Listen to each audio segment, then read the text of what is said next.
Hey guys, and welcome back to this channel. In this video, I'll be showing you guys what's coming up on the Valentine's Day updates. So you guys already know that we're getting the pink dress, outfit, as well as the necklace, if I'm not mistaken.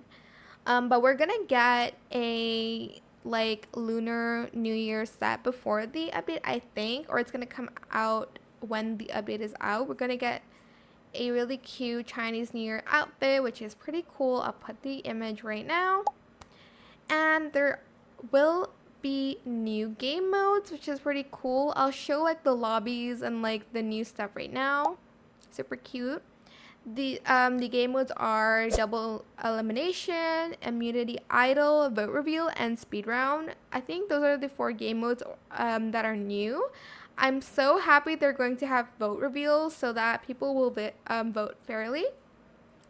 But that is it. Let me know what other new things that I missed on this video. I hope it was helpful for you guys. Don't forget to like, comment, share, and also subscribe to this channel if you haven't done that already.